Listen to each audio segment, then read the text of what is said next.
হিয়া জুড়ির নুরি চরণ নিত্য যারা। আপনার পাও দেখে অনেকজনের সিজদা করে। সেজদা না, এই একটা অপব্যাখ্যা করে। আমরা অনেক সময় আমাদের জুতা ঠিক করতে কপাল নয়, এটা সেজদা না। তোমরা আর যেও না মোল্লার কাছে, তওবা করেছি, এরকম একটা গান। আর যাব না মোল্লা পাড়ায়, তওবা করেছি। বাংলাদেশে ওলামা ইকরাম বলছে আপনি মুসলমানের কাতারে নি, আপনার এই যে ইমান হারা ব্যক্তি এবং ভণ্ড প্রতারক বলছে অনেকেই। যারা বলছে তারা যদি আমার সাথে একদিন দুই দিন থাকতো, মিশতো, কথা বলতো, তাহলে ওরা বলতে পারতো। আন্দাজি যারা কথা বলে, কোরআন বলে, আমি যদি কই তাইলে আমার ছাড়া ভাঙিয়ে নেব। এটা আল্লাহর কোরআনে কয়, আল্লাহ কয়, এবার আপনি বিচার করেন। এই যারা আন্দাজে কথা বলে। 5 ওয়াক্ত নামাজ কোরআন এবং হাদিসে কোথাও নেই আপনি বলছেন। আমার কথা হইলো কোরআন শরীফের সূরা আনকাবুতের 45 নম্বর আয়াতে আসছে, ইন্নাস সালাতা তানহা আনিল ফাহশাই ওয়াল মুনকার। অবশ্যই নামাজ খারাপ কাজ, অশ্লীল কাজ থেকে বিরত রাখে। আপনি কি মসজিদে গিয়ে নামাজ পড়েন না? আমি বর্তমানে মসজিদে ভয়ে যাই না। কেন যাই না? আমাকে অতর্কিত হামলা করতে পারে এই জন্য। আমি 5 ওয়াক্ত নামাজ পড়ি এবং কি 24,600 ওয়াক্ত নামাজ পড়ি, 21,600 ওয়াক্ত উঠিতে বসিতে খাইতে শুইতে নামাজ পড়ি, নামাজে থাকি, নামাজ কায়েম করার চেষ্টা করি। নামাজ পড়ার তো কথা নাই, নামাজ কায়েম করার কথা আছে। মরণকালে চিন্তা করে যে আমার কালিমা নসিব যেন হয়, কিন্তু আপনার ঢোলবাসির কথা কেন বলছেন? আমার মরণে কালে ডোলে বাঁশি বাজা। সূরা মুমতাহিনার মধ্যে আসছে, ইয়া আইয়াতুহান নাফসুল মুতমাইন্না ইরজিউ ইলা রাব্বিকি রাদিয়াতুম মারদিয়া। তোমরা রবের সাক্ষাতে আসো পবিত্র আত্মা নিয়ে। মানে মৃত্যুটা যেন হয় পবিত্র আত্মা নিয়ে, আনন্দময় আত্মা নিয়ে। তো তাইলে আমি দুনিয়াতে থেকে সাধন ভোজন করে পবিত্র আত্মা নিয়ে মওলার সামনে যাব। তাইলে আমাকে আমার মওলার সামনে আমাকে নিয়ে যাবে, ডোলবাসি বাজিয়ে নিয়ে যাবে আনন্দের সহিত। কিন্তু ঢোল তবলা বাজানো আমরা তো জানি হারাম। আপনারা তো অনেক কিছুই জানেন হারাম। তো কোনটা হারাম কোনটা হালাল সেটা একদিন বসলে সুন্দর করে হাদিস কোরআন দিয়ে আপনারাও বুঝিয়ে দিবেন। কার সাথে বসতে চান আপনি? আপনি ভালো সহনশীল, যারা গাদ্দার না, উগ্রবাদী না, উগ্রতা নাই, ওইরকম কাউরে নিয়ে বসলে। মুফতি রেজাউল করিম আবরার, মুফতি রেজাউল করিম আবরার তো উগ্র। মুফতি মিজান সাহেব, ওনাকে আমি চিনি না। এনায়েতুল্লাহ আব্বাসী, এনায়েতুল্লাহ আব্বাসী উগ্র। তাহলে আপনি কার সাথে বসতে চান? ওলামা ইকরামের সাথে বসবেন না আপনি? অনেকে তো বলছে যে আপনার ঈমান নাই। আপনি কি মনে করেন আপনার ঈমান আছে? ইমান কি দেখা যায়নি? লাল না সাদা, কালো না বাড়ি, বুঝা যায় নাকি? ইমান হইল বিশ্বাসের জায়গা।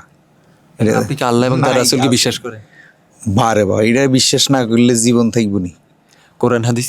100% বিশ্বাস। হাদিস হাদিস মানে হাদিস শব্দের অর্থ কথা। কথা না মানলে আমার মুখে তো বন্ধ করে দিই। কোরআনের মধ্যে আছে নারী পর্দার কথা, কিন্তু আপনি তো 2জন নারী আপনার পিছনে। সূরা তাওবার 71 নম্বর আয়াতে বলছে, মুমিন নারী মুমিন না পুরুষের বন্ধু। তাহলে কি দেখা দেয়া যাবে? কেন? মক্কা মদিনার নামাজ যদি এই দেশে চলে, মক্কা মদিনার রোজা যদি এ দেশে চলে, তাহলে আপনি হিড়া চালাইবেন না। আপনি বলছেন যে গাঁজা খাওয়া যাবে। গাঁজা খাওয়া যাবে এই কথা কোথায় বলি নাই। সরকারি একটা আইন আছে 2.2, এরপরে 5 পয়েন্ট গাঁজা আপনি সেবা করতে পারবেন। কত পার্সেন্ট বলেছেন? মানে আমি বলছি বা আপনাকে মাদকা নিয়ন্ত্রণ অফিসে যদি আপনি একটা আবেদন করেন, ওখানে আপনাকে সরকার বিচার বিশ্লেষণা করে 2.25 গ্রাম আপনার সাথে রাখতে পারবেন।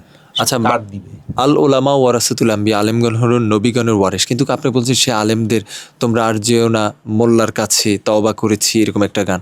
আর যাব না মোল্লা পাড়ায়, তওবা করেছি।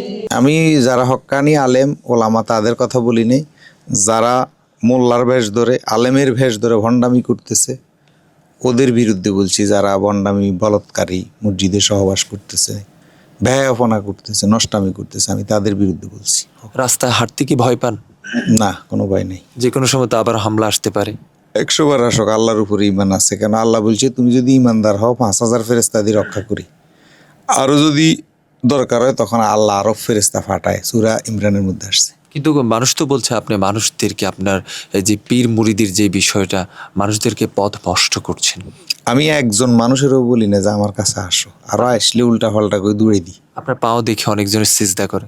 সেজদা না, এই একটা অপব্যাখ্যা করে। আমরা অনেক সময় আমাদের জুতা ঠিক করতে কপাল নয়, এটা সেজদা না।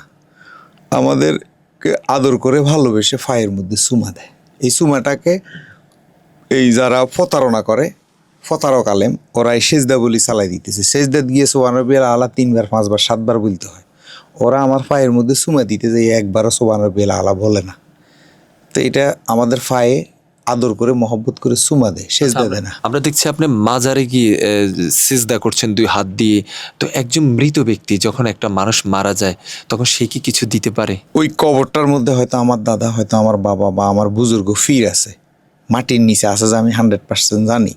তাই আমরা কবরের সেজদা না, আমরা কবরকে চুমা দিই, যে ওই লোকটা ওখানে সমাহিত আছে, ওনাকে একটু আদর করলাম, সম্মান করলাম। তো এইটাকেও প্রতারক ভণ্ড মোল্লারা আমরা কবর সেজদা করি কই চালাই দেয়। কোনো ব্যক্তি বা কবর সামনে বা কোনো মূর্তি, কোনো ব্যক্তি এভাবে কি আল্লাহ ছাড়া অন্য কাউকে কি কারো সামনে কি মাথা নত করা যায়? মাথা নত এক জিনিস, সেজদা এক জিনিস। এখন আগে সেজদা কি আপনার বুঝতে হবে। সেজদা শব্দের অর্থ হলো আল্লাহর আদেশ নিষেধ মানা। আপনার সূরা রহমানের মধ্যে আসছে অন্নাজমু ওয়াশ-শাজার ইয়াসজুদান, চন্দ্র সূর্য গ্রহ তারা সব সেজদারত অবস্থা আছে। তা আমার বাড়ির নারকেল গাছও সেজদারত অবস্থা আছে। নারকেল গাছটাকে কোনোদিন বাঁকা হইয়া মাটিতে সেজদা দিছে? চন্দ্র সূর্য তো সেজদারত অবস্থা আছে। অন্নাজমু ওয়াশ-শাজার ইয়াসজুদান।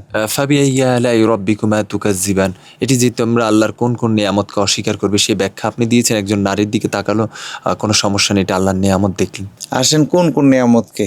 একটা নারী, আল্লাহ কোরআনের মধ্যে বিধান দিয়ে দিয়েছে 14 জন নারীর সাথে আপনি খারাপ নজরে তাকাইতে পারবেন না, নফসের তাড়নে তাড়াইতে পারবেন না, ঠিক না? তাহলে আপনার নফসটা কোন জায়গায় ব্যবহার করবেন সেটা আল্লাহ কোরআনের বিধান দিয়ে দিই। তো একজন নারী আপনি চিনেন না, শুনেন না, সে আপনার সামনে দিয়ে যাইতেছে, তো তাকে দেখে আপনি নিজের মা মনে করেন, বোন মনে করেন, আল্লাহর একটা নিয়ামত। কেন অন্য কিছু মনে করা যায় না? কেন আপনি কুখেয়াল আসবে কেন? আমরা না আলেমে দিন, কেন আসবে? এই যে আপনার 2 পাশে 2 জন নারী, এটা শরীয়তের দৃষ্টিকোণ থেকে এটা হারাম না? এটা ইয়াজিদি মোল্লাদের দৃষ্টিতে হারাম, কোরআনের দৃষ্টিতে এটা হালাল। কেন? সূরা মুমিন, সূরা তওবার, মুমিন নারী, মুমিন পুরুষ। তাহলে আমাদের কাছে একটা নারীও নিরাপদ। যদি এই যে পুরুষরা আসে, ওরা যদি বুঝতো যে ওদের নারীগুলো এখানে নিরাপদ না, কখনো তাদের বউ স্ত্রী ফলাফল নিয়ে আসতো না। ওই যারা বলে এগুলা, ওদের কাছে তো একটা ছেলে বাবু নিরাপদ না, ওদের কাছে নারী তো দূরের কথা। আচ্ছা, আপনাদের যে যাদের ছেলে মেয়ে হয় না, মহিলারা আসে বাবার কাছে দোয়ার জন্য, তো বাবা কি ছেলে সন্তান দিতে পারে? আল্লাহ কোরআনে সূরা আরাফের 56 নম্বর আয়াতে বলছে ইন্না রাহমাতাল্লাহি করিবুম মিনাল মুহসিনিন, অবশ্যই আল্লাহর রহমত মুহসিনিনদের কাছে। তাহলে একজন মুহসিনিন ব্যক্তি, আল্লাহওয়ালা ব্যক্তি যদি আল্লাহর কাছে ফরিয়াদ করে, বা ওই যেই লোকটা আসছে যে আল্লাহ আমাদেরকে পৃথিবীতে পাঠাইছে মাতা পিতার মাধ্যমে, ডাইরেক্ট পাঠায় নাই, একজনের মাধ্যমে যদি আল্লাহ ফরিয়াদ করে, যদি বুঝে যে গোলাম মঈনুদ্দিন একজন পবিত্র আত্মার মানুষ, সুন্দর মনের মানুষ, আল্লাহ হয়তো তার কাছে গেলে, আল্লাহর কাছে ফরিয়াদ করলে হয়তো আল্লাহ তাকে দিতে পারে, এই উদ্দেশ্যে নিয়ে আসে।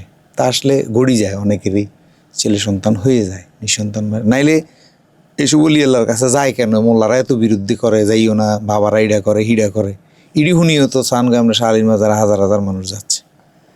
তাইলে মোল্লাদের কথার যে কোনো তাসির নেই, ইডাও তারা বুঝে না। এই যা মোল্লাগো জায়গা আমি বলি আমি আত্মহত্যা করতাম, কি আমি এত বুঝাই, তোরা উলির দরবারে যাইছে, টিপু বন্ড এর কাছে যাইস না, তো এরা যায়। আর এই কথাগুলো বলছেন যে আবার তো হামলা আসতে পারে। ধর এসব হামলা টামলা আমি বহুত আগে খাই হজম করিয়ে এলাইছি, ওইগুলোর ভয় পাই না। সত্য সত্য বলতেছি, আপনার অবুঝ লোক থাকবে, হুসাইনকে হত্যা করছে, মনসুরকে হত্যা করছে, তো ওদের থেকে কোনো আমি বড় না। আচ্ছা, কোরআন হাদিস কি কোনো তর্ক যুক্তি দিয়ে চলে?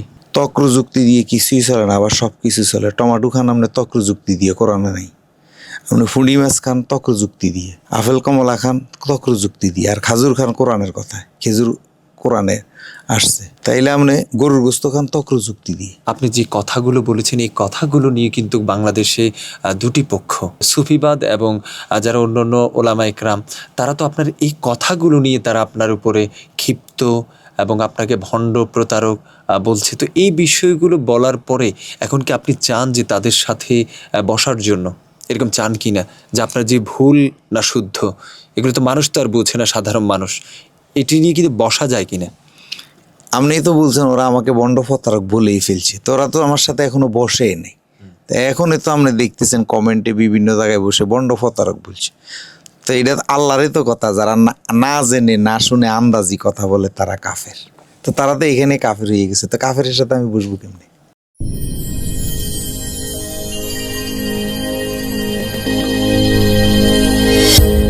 ভিশন 24, দৃষ্টিতে বিস্ময়।